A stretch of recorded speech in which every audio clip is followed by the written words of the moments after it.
Hello everyone, welcome to Sairam Sampathrao education. My name is Sairam Sampathrao. ఎలా ఉన్నారు అందరూ? మీ అందరికీ తెలిసినటువంటి విషయమే, రీసెంట్గా మనం దిశ అనే పేరుతో ఈ free daily mains answer writing initiative ఏదైతే ఉందో దాన్ని స్టార్ట్ చేసుకోవడం అనేది జరిగింది. As part of this initiative మనం ప్రతిరోజు ఒక క్వశ్చన్ని పిక్ చేసుకొని డీటెయిల్డ్గా కాంప్రహెన్సివ్గా క్వశ్చన్ డీల్ చేస్తున్నాం. ప్రతిరోజు ఉదయం 8 గంటలకి మన టెలిగ్రామ్ ఛానల్లో దిశలో భాగంగా మనం ఏదైతే ఆ రోజు క్వశ్చన్ డీల్ చేస్తామో ఆ క్వశ్చన్ అప్లోడ్ చేసుకుంటున్నాం. అదే రోజు సాయంత్రం 7 గంటలకి detailed answer discussion session and దాంతోపాటు మోడల్ ఆన్సర్ పీడిఎఫ్ని కూడా మనం అప్లోడ్ చేసుకుంటున్నాం. సో ప్రతిరోజు చక్కగా ఈ సెషన్స్ని ఫాలో అవుతున్నారని అనుకుంటున్నాను. మీకు చాలా వాల్యుయేషన్ అనేటువంటి సెషన్స్ ద్వారా జరుగుతుందని అనుకుంటున్నాను. మరి మన ఇన్స్టిట్యూట్ ద్వారా నేను కానీ మన ఫ్యాకల్టీ మెంబర్స్ కానీ పెడుతున్నటువంటి ఎఫర్ట్స్ మీకు నచ్చుతున్నట్టయితే please do hit that big fat like button. Explanation ఎలా ఉందో కామెంట్ చేయండి. మీ ఫ్రెండ్స్ అండ్ ఫెలో ఆస్పిరెంట్స్కి కూడా మన వీడియోస్ని షేర్ చేసే ప్రయత్నం చేయండి.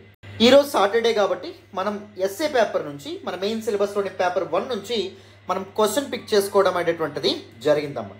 మన మెయిన్స్ పేపర్ 1 జనరల్ ఎస్ఏ ఏదైతే ఉందో దానిలో section 3 education and human resource development అనే టాపిక్ నుంచి మనం ఈరోజు క్వశ్చన్ అనేటువంటిది పిక్ చేసుకున్నాం. సో మీకు అందరికీ తెలిసినటువంటి విషయమే, as far as essays are concern you can see 2 types of essays majorly. One is a generic essay, second one specific essay. So జనరల్గా ఒక టాపిక్ మీద క్వశ్చన్ ఫ్రేమ్ చేసినట్టయితే జనరల్గా ఒక టాపిక్ మీద ఒక స్టేట్మెంట్ ఇచ్చి దాని గురించి మాట్లాడడం అంటే దాన్ని జనరిక్ ఎస్సే అని చెప్పడం అనేది జరుగుతుంది.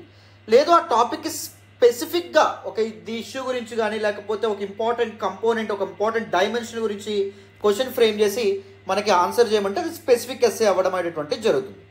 For example women empowerment and issues faced by women, అది జనరిక్ ఎస్సే అవ్వడం అనేటువంటి జరుగుతుంది. లేకపోతే feminization of poverty or women reservation in politics or women safety, ఇలాంటి టాపిక్స్ మీద క్వశ్చన్ ఫ్రేమ్ చేస్తే దాన్ని స్పెసిఫిక్ ఎస్సే అంటాం. For example education and human resource development అని చెప్పి అడిగారు అనుకోండి, జనరిక్ ఎస్సే అవ్వడం అనేటువంటి జరుగుతుంది. లేకపోతే న్యూ ఎడ్యుకేషన్ పాలసీ గురించి రాయమన్నా, లేకపోతే లెర్నింగ్ లాసెస్ డ్యూరింగ్ పాండమిక్ గురించి రాయమన్నా, లేకపోతే right to education versus right to learning గురించి మనకు రాయమన్నా, or else massification of higher education మీద రాయమన్నా, అది స్పెసిఫిక్ ఎస్సేగా మనం చెప్పడం అనేటటువంటి జరుగుతుంది. సో ఫస్ట్ ఫ్యూ డేస్ మనం ఏం చేద్దాము అంటే జనరిక్ టాపిక్స్ ఏవైతే ఉంటాయి వాటి మీద ఎస్సేస్ ఫ్రేమ్ చేసి మనం డిస్కస్ చేద్దాం. సో దట్ మీకు బేసిక్ ఓవర్వ్యూ రావడం అనేది జరుగుతుంది, బేసిక్ కంటెంట్ మీద అవగాహన రావడం అనేటువంటి జరుగుతుంది. తర్వాత మన స్పెసిఫిక్ ఆస్పెక్ట్స్ మీద కూడా న్యూ ఎడ్యుకేషన్ పాలసీ కానీ లేకపోతే ఇందాక ఫెమినైజేషన్ ఆఫ్ పవర్టీ అన్నాం కదా, సో ఇలాంటి టాపిక్స్ కానీ లేకపోతే ఉమెన్ రిజర్వేషన్ కానీ ఇలాంటి వాటి మీద మనం లేకపోతే గిగ్ ఎకానమీ కానీ ఇలాంటి టాపిక్స్ మీద మనం ఎస్సేస్ ఫ్రేమ్ చేసి వాటిని మనం డిస్కస్ చేద్దాం. So this is scientifically design program అమ్మా. మేము ఏది లాంచ్ చేసినా ఏ ప్రోగ్రామ్ లాంచ్ చేసినా విత్ రేషనాలిటీ ఒక లాజిక్తో మేము స్టార్ట్ చేయడం అనేది జరుగుతుంది. Over the years of our experience we know students ఏ రకంగా ఆలోచిస్తారు, వాళ్ళ థాట్ ప్రాసెస్ ఏంటి, వాళ్ళకి ఎలాంటి భయాందోళనలు ఉండమనేటువంటి జరుగుతుంది, ఎలాంటి అవగాహన అనేటువంటి ఉండడం అనేది జరుగుతుంది. సో ఇవన్నింటినీ బేస్ చేసుకొని మేము ఏం చేస్తాము, గ్రాడ్యువల్గా డిఫికల్టీ కానీ లేకపోతే గ్రాడ్యువల్గా సోఫిస్టికేషన్ కానీ ఏ ప్రోగ్రాంలో అయినా మేము ఇంప్రూవ్ చేసుకుంటూ వెళ్తామన్నమాట. సో అదేవిధంగా ఫస్ట్ ఈ పర్టికులర్ దిశ ప్రోగ్రాంలో కూడా though it is a free initiative, we are not taking any chances. మనం ఏం చేస్తున్నాం, first basic level generic essays మనం చెప్తున్నాం. తర్వాత మనం ఏం డిస్కస్ చేస్తాం, స్పెసిఫిక్ టాపిక్స్ మీద ఎస్సేస్ ఏవైతే ఉంటాయో వాటిని మనం డిస్కస్ చేస్తాం. మన ఎస్ఏ ప్రోగ్రాంలో భాగంగా మేము అరౌండ్ 80+ ఎస్సేస్ ఏవైతే ఉంటాయో అరౌండ్ మనకి 25+ థీమ్స్ అండ్ దాంతోపాటు 80+ ఎస్సేస్ ఏవైతే ఉంటాయో వాటిని మనం డీల్ చేస్తున్నాం, హ్యాండిల్ చేస్తున్నాం. సో చాలా కాంప్రహెన్సివ్గా ఉంటుంది. ఇప్పుడు స్లాట్స్ లేవు, బట్ ఇన్ కేస్ రిజల్ట్స్ వచ్చాక మేము కొత్త బ్యాచ్ లాంచ్ చేయొచ్చు. అండ్ జూలై 1 నుంచి అంటే ఈ మండే నుంచి మనకి TSPSC group 1 mains test series come mentorship batch అనేటటువంటిది స్టార్ట్ అవుతా ఉంది. ఎవరైనా జాయిన్ అవ్వాలంటే చక్కగా జాయిన్ అవ్వండి అమ్మ. జాయిన్ అవ్వడానికి మీరు 6305955532 ఆ నెంబర్కి ఫోన్ చేసి డీటెయిల్స్ కనుక్కోవచ్చు. రైట్, మరి వితౌట్ ఎనీ ఫర్దర్ డిలే మనం ఏం చేద్దాం, దిస్ పర్టికులర్ క్వశ్చన్ ఏదైతే ఉందో దీన్ని అనలైజ్ చేసే ప్రయత్నం చేద్దాం.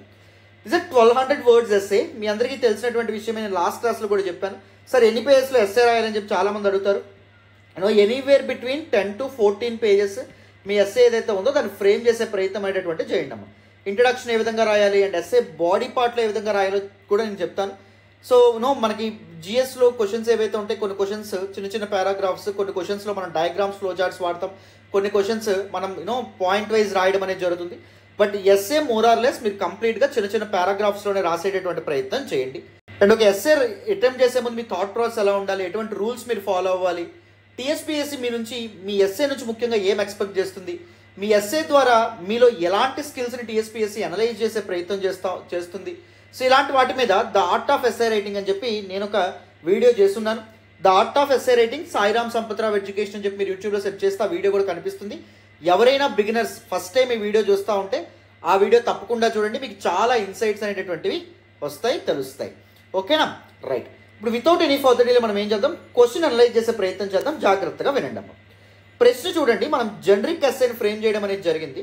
మన జనరల్ ఎస్ఏ పేపర్లోని మనకి సెక్షన్ 3లో మీరు గమనిస్తే 2 టాపిక్స్లో second topic education human resource development ఉంది.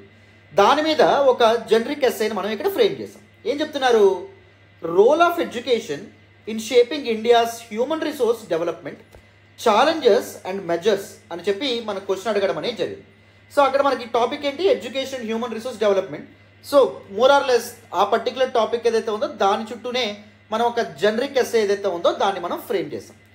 ఇండియాలో మానవ వనరులు ఏవైతే ఉంటాయో వాటి అభివృద్ధి కోసం, అభ్యున్నతి కోసం ఎడ్యుకేషన్ యొక్క పాత్ర ఏంటి, దాని వెనక విద్య ఏదైతే ఉంటుందో దాని యొక్క పాత్ర ఎంత మేరకు ఉంది, అండ్ దాంతోపాటు వేరే ఛాలెంజెస్ అంటే సవాళ్ళు, అండ్ దాంతోపాటు మెజర్స్ ఏవైతే ఉంటాయో వాటిని కూడా మనకి మన ఎస్ఏలో మెన్షన్ చేయమంటున్నారు అన్నమాట. ఓకేనా? నేను ఇక్కడ మోడల్ ఆన్సర్లో మనం అరౌండ్ 1500 to 2000 వర్డ్స్ మనం మోడల్ ఆన్సర్ ప్రొవైడ్ చేయడం అనేది జరుగుతుందమ్మా. ఎందుకంటే with content with right ఫార్డర్ you can play with your words. అర్థమైందా? ఒకవేళ చిన్నగా డైమెన్షన్ ఏమైనా మార్చినా, ఏవైనా క్వశ్చన్లో చిన్న చిన్న మార్పులు చేసినా, with the fodder, with the content that we are providing, you can simply play with your words and present a beautiful essay. That is the agenda of providing 1500 to 2000 words model answer for this particular essay. Clarity వచ్చిందని అనుకుంటున్నాను. So ఇప్పుడు మనం ఏం చేద్దాము అంటే, మనం introduction, body, conclusion ఏ విధంగా frame చేయొచ్చు, ఇంపార్టెంట్ కీవర్డ్స్ మనం ఏం మెన్షన్ చేయాలి మన యొక్క ఎస్సేలో, ఇవన్నీ డిస్కస్ చేద్దాం. So just by looking at this approach ఏదైతే ఉందో, ఈ అప్రోచ్ని చూసి మీరు ఈజీగా the quality of our model ఆన్సర్స్ని కానీ వీటన్నిటిని గెస్ చేయొచ్చు. సో ఒక రైట్ జార్గాన్ని, ఒక ఇంపార్టెంట్ టెర్మినాలజీని, అంటే వేరే వాళ్ళకంటే మీకు ఎడ్జ్ ఇచ్చేటటువంటి టెర్మినాలజీని మనం కాన్షియస్గా ఏ విధంగా మన మోడల్ ఆన్సర్స్లో పర్ఫెక్ట్గా పెట్టగలుగుతున్నాం, సో ఏ విధంగా ఇన్సర్ట్ చేయగలుగుతున్నాం, ఇవన్నీ మీకు ఈజీగా మీరు అర్థం చేసుకోగలుగుతారు, ఈజీగా మీరు ఎవాల్యుయేట్ చేయగలుగుతారు, అసెస్ చేయగలుగుతారు కూడా. ఓకేనా? రైట్. సో ఇంట్రడక్షన్ అనేటటువంటి చూడండి. ఇంట్రడక్షన్ మనకి ఎస్ఏలో ఎలా ఉండాలి అంటే, examiners will be correcting a lot many of essays అమ్మ. It is not easy to correct 10 to 14 pages essay. కంటిన్యూస్గా కరెక్ట్ చేస్తూనే ఉంటారు. సో వాళ్ళకి బోర్గా అనిపించేటువంటి ఎస్ఏ మనం రాయకూడదు. ఒక ఇంట్రెస్ట్ తెచ్చేది ఎస్ఏ రాస్తేనే మిగిలిన వాళ్ళకంటే మనకి ఎడ్జ్ ఉంటుంది, ఎక్కువ స్కోర్ చేయగలుగుతారన్నమాట. If you look at scores with respect to the general essay paper, the scores may vary between 10 to 80. Right, some people may score 90+ as well. So ఇంత వైడ్ మనకి gap ఉండడం అనేది జరుగుతుంది. వేరాజ్ మనకి జిఎస్లో మీరు చూస్తే more or less majority of the పీపుల్కి ఎలా వస్తుందంటే స్కోరు 60 to 80 లేదా 60 to 90 మధ్య స్కోర్ రావడం అనేది జరుగుతుంది. సో దీని యొక్క రేంజ్ చూడండి, దీని యొక్క రేంజ్ చూడండి. అదైతే ఎవరైతే ఎస్ఏ పేపర్లో ఎక్కువ స్కోర్ చేయగలుగుతారు, these are game changer subjects అంటాం. ఎస్ఏ కానీ, సైన్స్ అండ్ టెక్నాలజీ కానీ, Telangana movement and state formation కానీ, ఇలాంటివి. సో ఇలాంటి వాటి మీద ఎక్కువ ఫోకస్ చేయడం అనేటువంటిది వెరీ వెరీ ఇంపార్టెంట్. అర్థమవుతుందని అనుకుంటున్నాను, తెలుసుకుంటున్నారని అనుకుంటున్నాను. రైట్. సో ఏం చేస్తారు, ఒక ఇంట్రెస్ట్ రైజ్ చేసే విధంగా, ఒక ఇంట్రెస్ట్ ఏదైతే ఉందో కలగజేసే విధంగా మీ ఇంట్రడక్షన్ అనేటువంటిది ఉండాలి. ఫర్ ఎగ్జాంపుల్ ఒక ఎనక్డోట్ ద్వారా, ఒక షార్ట్ స్టోరీ ద్వారా కానీ, లేకపోతే by providing the context that particular role of education గురించి క్రిస్ప్గా మాట్లాడడం గురించి కానీ, లేకపోతే ఏదైనా థీసిస్ స్టేట్మెంట్ని ప్రజెంట్ చేయడం ద్వారా కూడా మీరు చక్కగా మీ యొక్క ఇంట్రడక్షన్ని స్టార్ట్ చేయొచ్చు అనమాట. మీ యొక్క ఇంట్రడక్షన్ ఏదైతే ఉందో దానికి రాయొచ్చు.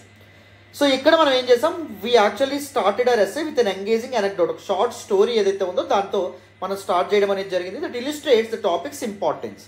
ఫర్ ఎగ్జాంపుల్ మన యొక్క ఎస్సేలో మనం ఏం చేసాము అంటే, ఛత్తీస్గఢ్కి చెందినటువంటి ఒక గ్రామంలో, సుక్మా అనేటువంటి గ్రామంలో ఒక ఇనిషియేటివ్ తీసుకొచ్చారు. పోటా క్యాబిన్స్ లాంటి ఇనిషియేటివ్ తీసుకురావడం అనేది జరిగింది. These are actually a game changer initiative in providing education to children in this left wing extremism affected area. This naxalism, left wing ఎక్స్ట్రీమిజంతో ఛత్తీస్గఢ్ చాలా ప్రాబ్లమ్ చూడడం అనేది జరిగింది. ఈవెన్ డెవలప్మెంట్ కూడా ఒక ఇంపెడిమెంట్ కింద అది ఎక్స్ట్రీమిజం యాక్ట్ చేయడం అనేటువంటిది జరుగుతుంది. సో వాళ్ళు ఏం చేశారు, అక్కడ పోటా క్యాబిన్స్ పేరుతో టెంపరీ స్కూల్స్ ఏవైతే ఉంటాయో వాటిని ఏర్పాటు చేశారు మినిమల్ ఇన్ఫ్రాస్ట్రక్చర్తో వీటన్నిటితో. ఒకవేళ స్కూల్ ఏదైతే ఉందో దాన్ని పేల్చివేసినా పెద్ద లాస్ అనేది లేకుండా వెంటనే ఇంకో school with in 2 days or 1 day ఇంకో స్కూల్ ఎరెక్ట్ చేసే విధంగా వాళ్ళొక ఇనిషియేటివ్ తీసుకురావడం అనేది జరిగింది. సో ఈ లెఫ్ట్ వింగ్ ఎక్స్ట్రీమిజం కారణంగా కానీ దిస్ వైలెన్స్ అండ్ డిస్టర్బెన్స్ కారణంగా విద్యార్థులు స్టూడెంట్స్ ఎవరైతే ఉంటారో వాళ్ళ ఎడ్యుకేషన్కి ఎప్పుడు దూరం అవ్వడం అనేటటువంటిది జరగలేదు. So this conflict ridden region ఏదైతే ఉందో అక్కడ తీసుకొచ్చినటువంటి రిఫార్మ్ అక్కడ విద్యను అందించడంలో ఎంతో కీలకమైన పాత్ర పోషించడం అనేది జరిగింది. ఎప్పుడైతే విద్య అందడం అనేది జరుగుతుందో పిల్లలకి బెటర్ హ్యూమన్ రిసోర్సెస్ తయారవ్వడం అనేది జరుగుతుంది, డెవలప్మెంట్ కూడా సాధ్యపడడం అనేది జరుగుతుంది. And even finally this extremism and this violence ఏదైతే ఉంటుందో అది ఎండ్ అవ్వడం అనేది జరుగుతుంది. సో ఎంత చక్కనైనటువంటి ఒక important one of the best practices successful ఇనిషియేటివ్ని మనం మెన్షన్ చేయడం ద్వారా ఎంత చక్కగా మనం స్టార్ట్ చేసామో చూడండి. You will be very curious about knowing that particular initiative. మీరు ఫస్ట్లోనే దిస్ పోటా క్యాబిన్స్ అనే పేరు చెప్తారు, ఏంటి అసలు ఇనిషియేటివ్ అని ఉత్సుకత క్యూరియాసిటీ ఏదైతే ఉందో అది ఆటోమేటిక్గా ఎగ్జామినర్కి బిల్డ్ అవ్వడం అనేది జరుగుతుంది.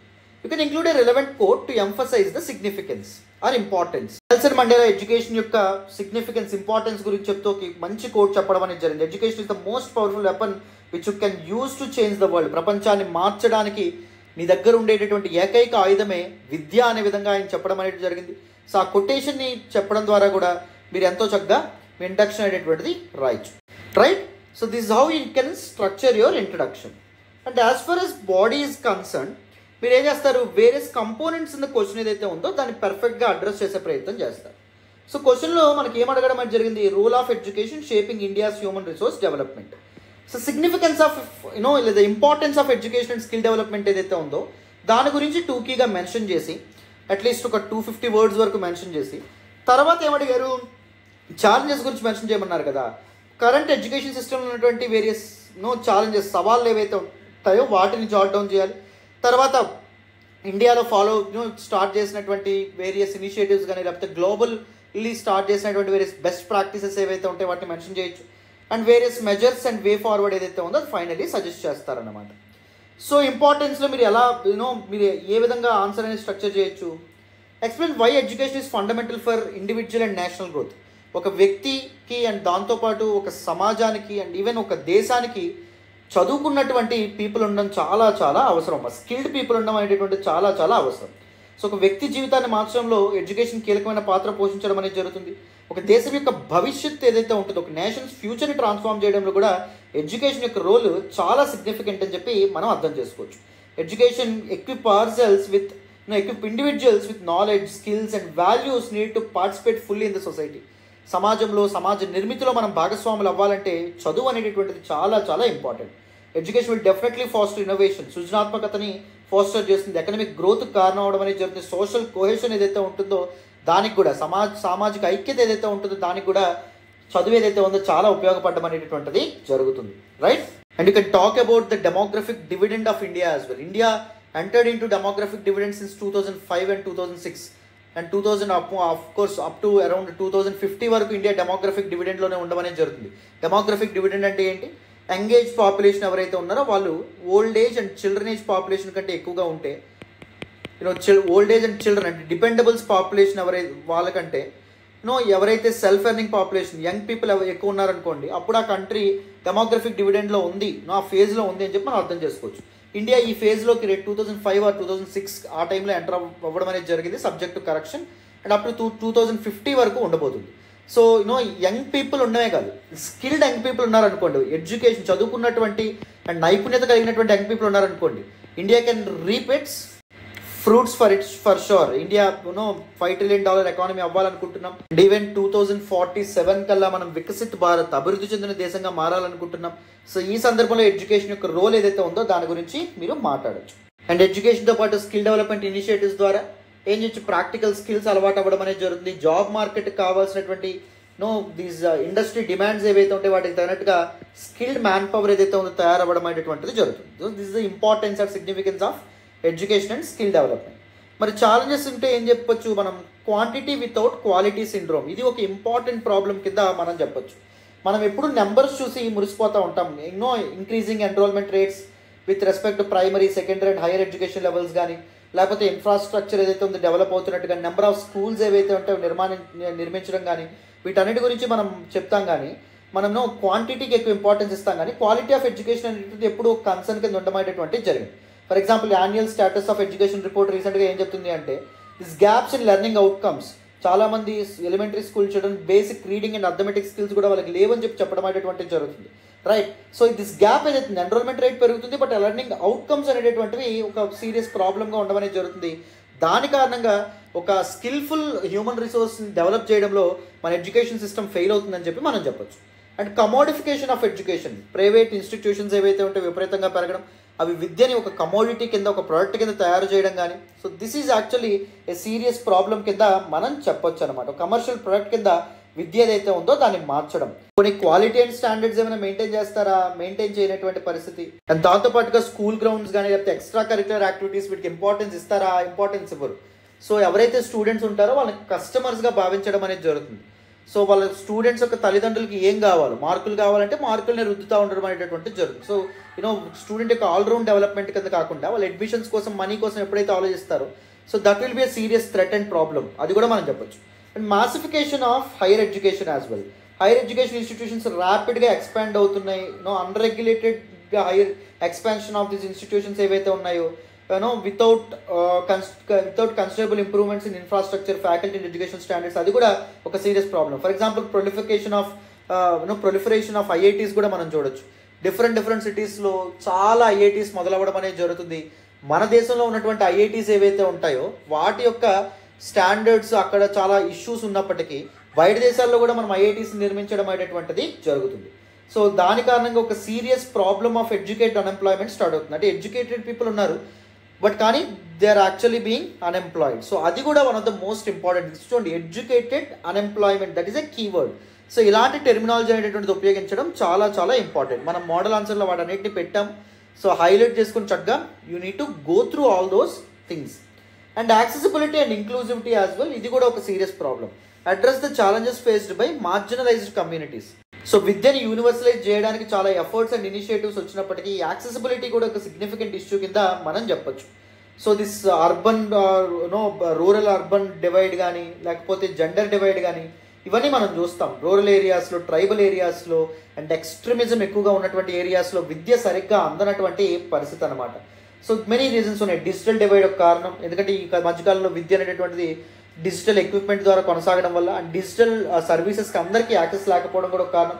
సోషియో ఎకనామిక్ బ్యారియర్స్ ఉండడం అనేది జరిగింది. కులం కానీ, లేకపోతే మతం కానీ ఇలాంటివి అడ్డొస్తాయి, వివక్ష కానీ ఇలాంటివి అడ్డొస్తాయి. ఇన్ఫ్రాస్ట్రక్చర్ డెఫిసిట్స్ అనేవి ఉన్నాయి. మారుమూల గ్రామాలకి రోడ్లు కానీ, లేకపోతే ఇతర సౌకర్యాలు లేకపోవడం వల్ల టీచర్స్ వెళ్ళలేనటువంటి పరిస్థితి, అక్కడ స్కూల్ అనేటువంటిది రన్ అవ్వలేనటువంటి పరిస్థితి. అండ్ దాంతోపాటు marginalise communities such as scheduled caste, scheduled tribes, minorities, వాళ్ళు కూడా ఎడ్యుకేషన్ని యాక్సెస్ చేసుకునే క్రమంలో చాలా సవాళ్ళను ఫేస్ చేయడం అనేటువంటిది జరుగుతుంది. ఇది కూడా ఒక మేజర్ ఇష్యూ కింద మనం చెప్పొచ్చు. Over regulation and under governance. Discuss the bureaucratic hurdles. So చాలా చాలా సమస్యలు ఏంటి ఉన్నాయి స్టాండర్డ్స్ ఇంప్రూవ్ చేయడంలో భాగంగా. So education sector in India is actually characterised by over regulation and under గవర్నెన్స్గా మనం చెప్పొచ్చు. మల్టిపుల్ రెగ్యులేటరీ బాడీస్ అనేటువంటి ఉన్నాయి. వాటి యొక్క ఫంక్షన్స్, ఒకదాని ఫంక్షన్స్ వేరే వాళ్ళు కూడా చేయాల్సినటువంటి పరిస్థితి. సో దాని కారణంగా ఏమవుతుంది, కన్ఫ్యూజన్ మొదలవడం అనేది జరుగుతుంది. ఒక కోహరెంట్ ఎన్విరాన్మెంట్ లేనటువంటి పరిస్థితి ఏర్పడడం అనేటువంటిది జరుగుతుంది. ఎడ్యుకేషనల్ పాలసీస్ అండ్ రిఫార్మ్స్ ఏవైతే ఉంటాయో వాటి ఇంప్లిమెంట్ చేయడంలో చాలా గ్యాప్స్ అనేటటువంటి తలెత్తడం అనేటువంటిది జరుగుతుంది. రైట్. సో ఎమర్జింగ్ టెక్నాలజీస్ ఇవన్నిటిని ఉపయోగించుకొని this bureaucratic hurdles and red tapism లాంటివి ఏవైతే ఉంటాయో వాటిని రూల్ అవుట్ చేయడం చాలా చాలా ఇంపార్టెంట్ అమ్మ. సో అర్థమైందా? సిగ్నిఫికెన్స్ గురించి మనం మాట్లాడడం, ఛాలెంజెస్ గురించి కూడా మనం డిస్కస్ చేసాం. Successful initiatives and best practices గురించి కూడా మనం మెన్షన్ చేస్తే మీ ఆన్సర్కి ఇంకా చాలా వాల్యూ అడిషన్ అనేటువంటిది ఉంటుందమ్మా. So successful initiatives and best practices like Pota cabins in Chhattisgarh, నేను చెప్పాను already. Education hubs in Dantewada and Sukma. ఛత్తీస్గఢ్లో లెఫ్ట్ వింగ్ ఎక్స్ట్రీమిజం ఎక్కడైతే ఎక్కువగా ఉన్నటువంటి ఏరియాస్లో ఇలాంటి ఇనిషియేటివ్స్తో ముందుకు రావడం అనేది జరిగింది. అండ్ దాంతోపాటు బస్తేకా బోజ్ కామ్ ప్రాజెక్ట్ ఇన్ రాజస్థాన్, ఇది కూడా one of the very important initiative అని మనం చెప్పొచ్చు. సో స్కూల్ బ్యాగ్ బర్డెన్స్ ఏవైతే ఉంటాయో అవి తగ్గించడానికి, డిజిటల్ లెర్నింగ్ ఏదైతే ఉంటుందో దాన్ని ఇంప్రూవ్ చేయడానికి ఇనిషియేటివ్తో ముందుకు రావడం అనేది జరిగింది. ఈ Taleem mobile app in Kishangarh బీహార్లో ఒక మొబైల్ అప్లికేషన్ తీసుకొచ్చారు క్వాలిటీ ఎడ్యుకేషనల్ కంటెంట్ ప్రొవైడ్ చేయడానికి. Tribal language education in Chhattisgarh. So educational కరికులంలో ట్రైబల్ లాంగ్వేజ్ని కూడా ఇంక్లూడ్ చేయడం ద్వారా మాతృభాషలో విద్య నేర్చుకునేటటువంటి వెసులుబాటు తీసుకురావడం అనేది జరిగింది.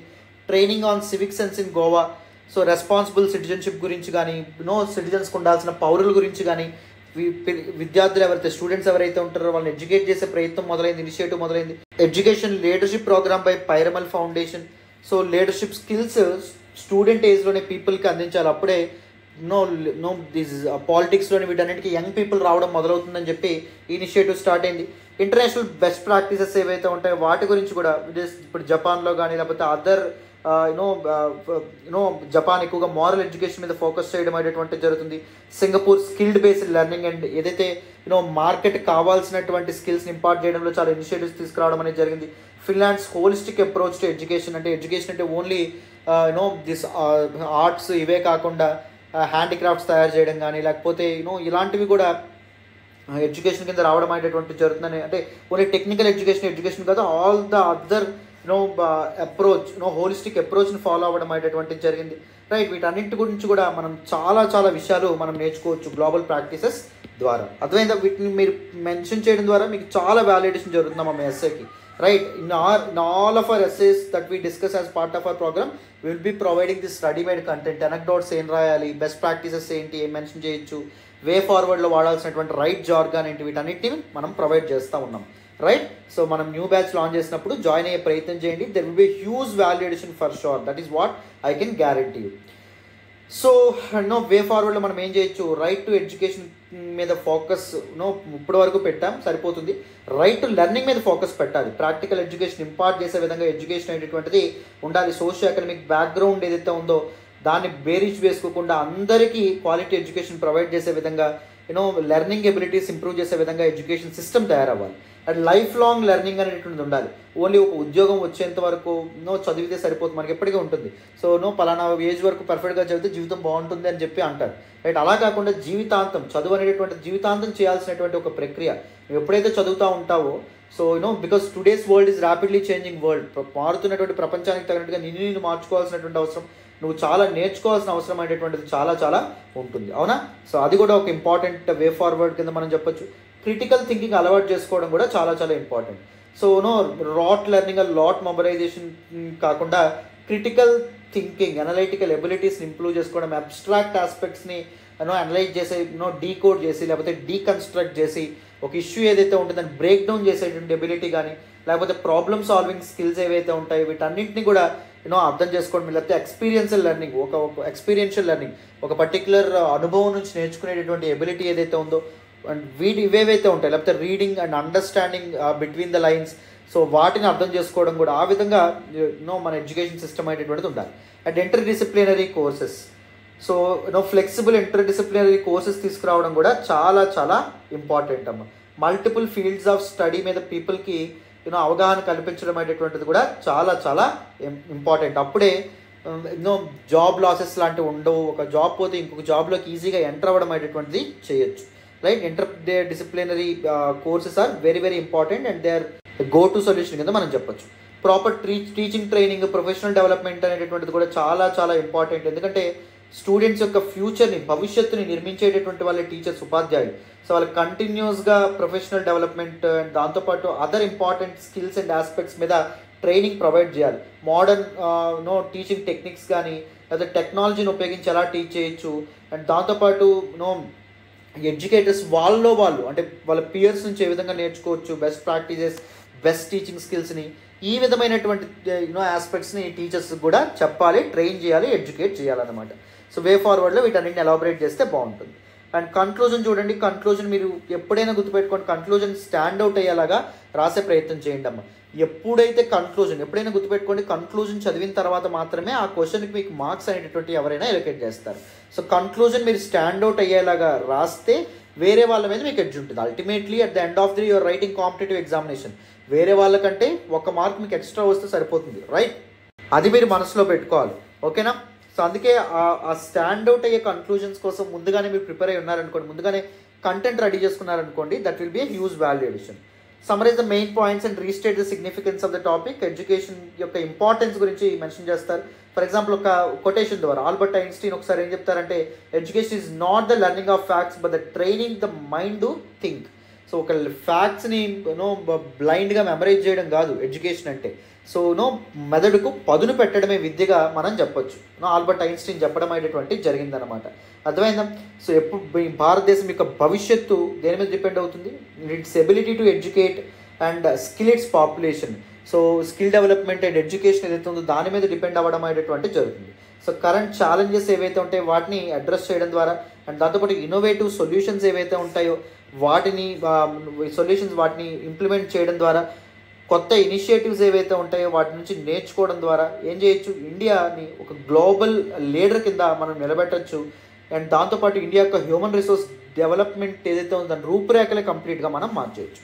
And with a compelling thought or quote that underscores the essay thesis. చెప్పాను కదా ఇందాక మనం ఆల్బర్ట్ ఐన్స్టీన్ చెప్పినటువంటి ఒక మంచి కొటేషన్ గురించి మనం మాట్లాడుకున్నాం, రైట్?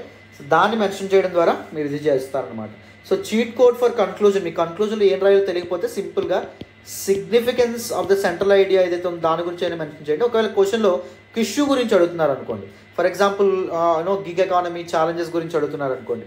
గిగ్ ఎకానమీ ఏదైతే ఉందో దానికి సంబంధించినటువంటి ఛాలెంజెస్ దాన్ని బెటర్గా రెగ్యులేట్ చేయడం వల్ల అది ఎంత నీడ్ ఆఫ్ ద ఆర్, దాని యొక్క సిగ్నిఫికెన్స్ ఏంటి అనే విధంగా కూడా మీరు ఆన్సర్ అనేటటువంటిది ఎండ్ చేయొచ్చు. ఓకేనా? For example question is about patriarchy అనుకోండి. పేట్రియార్కీని రూపుమాపడం ద్వారా సమాజంలో ఉన్నటువంటి these deep rooted patriarchal thought ప్రాసెస్ని మనం దూరం చేయడం ద్వారా మనం ఎలాంటి సమాజం యొక్క పురోగతిని ఎలా సాధించవచ్చు, ఎలా ఆల్రౌండ్ డెవలప్మెంట్ సాధ్యపడుతుంది, ఇంక్లూజివిటీ సాధ్యపడుతుంది, సోషల్ జస్టిస్ సాధ్యపడుతుంది అనే విషయాన్ని చెప్తూ కూడా మీరు ఆన్సర్ అనేటటువంటిది ఎండ్ చేయొచ్చు. This is how you can conclude your answer in a much much much much much more better way. ఓకేనా? రైట్. సో క్లారిటీ వచ్చిందని అనుకుంటున్నాను. అందరికీ దిస్ పర్టిక్యులర్ క్లాస్ ఏదైతే ఉందో అది అర్థమైందని అనుకుంటున్నాను. సో నేను I'm not discussing about model answer. నేను ఇప్పటివరకు ఏదైతే చెప్పానో సో ఎగ్జాక్ట్ ఆ కంటెంట్ మీకు ఉంటుంది, not more than a single word or single statement. ఓకేనా? సో ఏం చేస్తారంటే వీలైతే మన మోడల్ ఆన్సర్ ఏదైతే ఉందో మన టెలిగ్రామ్ ఛానల్ అప్లోడ్ చేస్తాం కాబట్టి go through that model answer, check the quality and standard of our model answers and the content that we are actually providing. ఓకేనా? సో వీలైతే మన కోర్సెస్ ఏవైతే ఉంటాయో జాయిన్ అయ్యే ప్రయత్నం చేయండి. మీకు చాలా వాల్యూ ఎడిషన్ ఉంటుంది. You will never get this quality with respect to classes or PDF materials or content anywhere in AP and Telangana. నేను బలంగా చెప్పగలను, గట్టిగా చెప్పగలను, అందులో సందేహమే లేదు. ఓకేనా? రైట్. సో ఎవరైనా నాతో డైరెక్ట్గా మాట్లాడాలనుకుంటే ఈ contact on this number 8500671913. This is my personal number. మీరు వాట్సాప్లో అయినా మెసేజ్ చేయొచ్చు, లేకపోతే డైరెక్ట్గా అయినా నాకు కాల్ చేయొచ్చు. Thank you so much once again. మళ్ళీ నెక్స్ట్ క్లాస్లో కలుద్దాం. బాయ్.